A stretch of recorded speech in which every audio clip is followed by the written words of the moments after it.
course, I'm talking to Ty Speer, and punt return, kick return, came up big when they needed you. What was going on there tonight? It's seniors homecoming. I've been with them since I was in second grade, played with them my whole life, and I wasn't about to lose another homecoming to Lafayette. It wasn't about to happen. And, you know, you guys, you'd been through some pretty hard weeks, of course, and this week you got most of the boys back off of the quarantine. What was it like getting under them again? It was fantastic. We were all excited, couldn't wait to come out here. Did what we did, beat Lafayette's butt. We were pumped. I was about to say, what do you think made the difference tonight? Special teams, it's one of those things that rarely comes up in a football game, but it came up tonight. Do you think that made the difference? What do you think was going on there? I think it was just we didn't beat ourselves before we started the game. We came into this game knowing it was going to be a dogfight and came in here and gave it 100%, and we came out on top. And that last play when you saw Javier streak in there and make that interception, I mean, their quarterback's good. I mean, what did you guys do on that last drive, especially with Javier coming up big? Oh, speaking of which, I need to grab him. Especially with him coming up big like that. What happened there? We just dropped some of our players back and just hope we could come up with a defensive stop. It was a miracle, a good one. All right.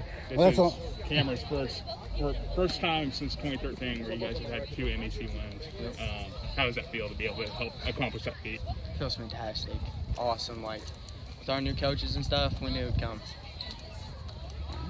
Is that it? Yeah. And Dom, big man Dom, you know, last week they had Caden Brown, you know, but what was going on there? You finally got in there with him this week. What do you think made the difference there today? It just seems like rushing was a big factor, especially in the fourth quarter. Oh, I've been in quarantine. Oh, it sucked. I tell you what, I've been lifting with Ian, Tanner. We've been joking around. I told everybody I'm coming today. I couldn't help it. And all the starters that were out, I mean, how much did you guys want to come back these last 2 weeks, especially when you saw the young guys do so well against Maryville? How much did that just make you get the itch to, I got to get out there? Oh, dude, it sucked, honestly. I had to watch it on TV. I felt lazy just watching my own team play the sport I love. Mm-hmm. And I'm not worried about Maryville. And 3 turnovers. Of course, you can't put those all one time because there's a few times where you had to rush out. But what did you guys do to kind of clamp down in that second half and kind of shut that off? Coach, we had a good game plan. I wasn't there. I've heard about it. I was only here for Thursday. But he had a good game plan. We all focused in. We wanted the game more than they did. And this big win, first time since 2013, I believe, that you guys have knocked off Lafayette. What is it like being on the sideline of this team right now? It's amazing. I mean, beating Chillicothe, that was amazing. Beating Lafayette. Team's doing big things this year. It really is. All right. Well, hey, man, that's all I got. Javier, man of the hour, right? Yeah. Oh, my goodness. Last play. That is a quarterback that is not easy to read. He's throwing slants, you know, he's throwing in routes. He's hard.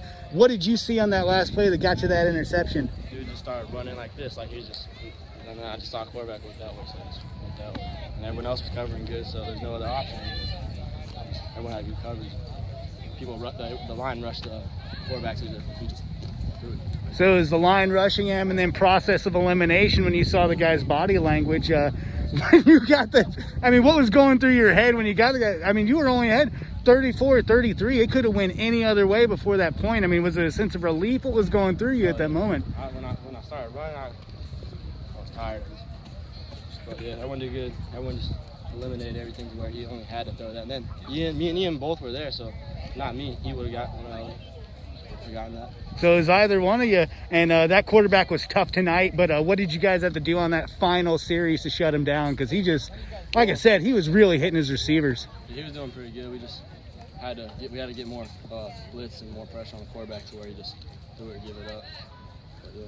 And how do you feel about this team? First time since 2013, you guys have had 2 MEC wins. This is a tough conference. I mean, what's it say about this team and this program, and how far do you think you guys can go with this? I feel like we can go pretty far. Really? I feel like we can go pretty good. If we just keep on practicing, try everything, do what Coach says, 4 to 6, ADU. All right, so it's just keep doing what you're doing, and you'll be successful. Yeah, well, I mean, a lot of us were a little bit out of shape from being out for 2 weeks. Ty, quarterback, Cam, me, Dom, our running back, Ian, Tanner, our safeties, and then Ian goes into the receiving too. So, I mean our corners. But, yeah. So.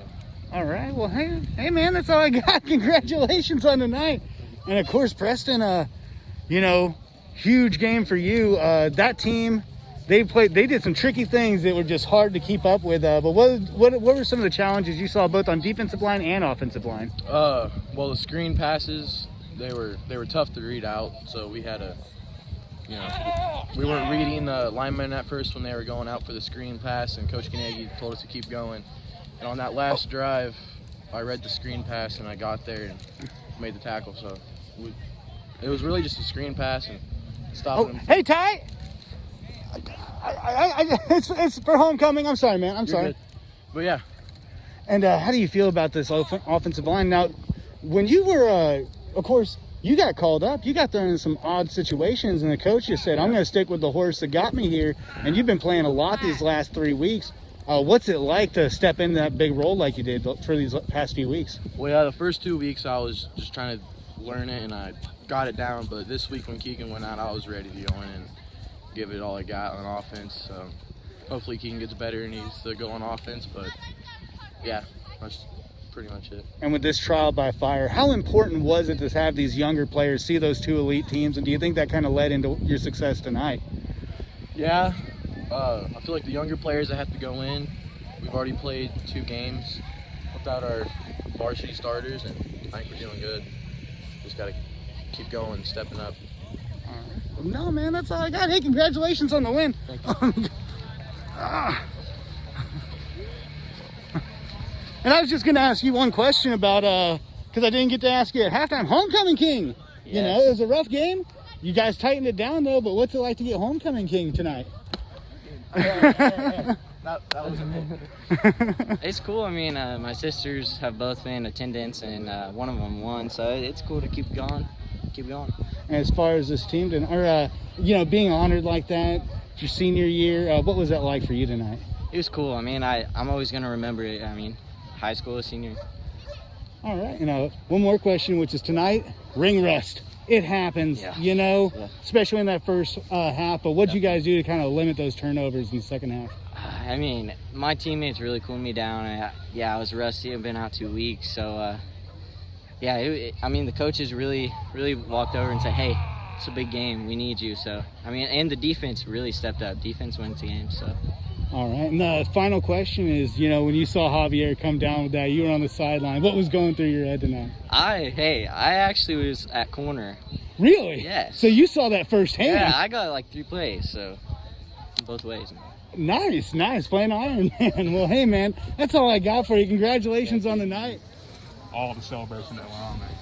Well, the celebrations here have been few and far between the last 2 years. And how happy those kids were. It just does my heart good to see them get excited about something tremendous that hasn't happened here in a while. Would you say 2013? I think we haven't beat them, and we beat Chillicothe this year and hadn't beat them for 14 years. So that's a couple big wins, and it's just, I know that for the kids who haven't been successful here for those years, these kids wanted to go back and then wanted to win these games, and I'm just so darn proud of them. All right, thank you, Coach. I really appreciate it. No problem. And, turnovers are a big deal in the first half. What did you guys what did you say to your players? What did you say to Ty Campbell to kind of calm him down a little bit? Because sometimes the quarterback can get real frustrated, and that can bleed over into other areas. What did you guys do to kind of calm things down? No, we talk about it all the time. Man, we had a great talk by Mr. Anderson, our vice principal, before. He said, one time. We're going to go do it one time. All you have to do each play is do one play at a time. The next play, we're going to do it one more time. And then we're going to do it one more time.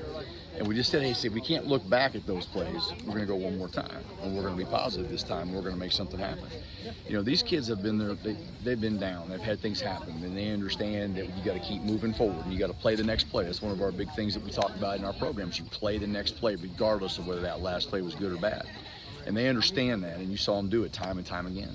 And, it was a short practice week for a lot of players, but they came out and stepped up when they needed to. How do you feel about this team, especially a lot of guys coming back this week? Yeah, well, we got a bunch of them back yesterday. Yeah. So they had one practice to kind of figure out what Lafayette's doing. But we got them scouting reports the last couple of weeks. They looked at them, they studied them, so they had some previous knowledge coming in. It's not like they were just cold on some stuff. And that's to their credit that they did that, and we're ready to go when they came in. But what they accomplished tonight is pretty special. Pretty special the way we had to do it. We had so many guys that were out. We got bulk of them again for one practice, and then we had linemen go down, and we're moving people around playing positions they haven't played before. It just didn't matter. No matter who we put wherever it was, they just kept fighting. I hope everybody's learning. I hope these kids understand that as long as you keep fighting, you keep moving forward, you got a pretty good chance of success. But when you quit, you don't. You know, we think, oh, we're down a touchdown, we can't come back, and you know you're not going to have success. And that never happened tonight. Those kids, that sideline was never down. They were up at halftime, ready to go. We knew we had the football coming out in the second half, and we ended up running the kickoff back for a touchdown. So that was pretty big. Pretty proud of them. All right, final question. Of course, it's next team up. It's Benton. You're going to celebrate a little bit tonight, but how do you feel about going for a third MEC victory next week? It's a place a lot of teams haven't been in a situation like that. We're going to celebrate for 2 days. We let these kids, the coaches on Sunday, so actually Saturday night we'll start looking at Benton a little bit, but we're going to celebrate for a couple of days. They've earned it. They've definitely earned that. I haven't thought a second about Benton or any of that type stuff, but we take it 1 week at a time. We take it one game at a time. We take it one practice at a time. All right, we just finished with this. Benton's up next. We'll start to work on them, and then it's Monday, prep. Tuesday, defense. Wednesday, it's 1 day at a time. We don't worry about anything beyond that. We don't control anything beyond that. We just worry about that day's practice and getting 1% better. That's our thing. All right. Well, that's all I got. Hey, I appreciate you. Thank you. Thank you, Jim.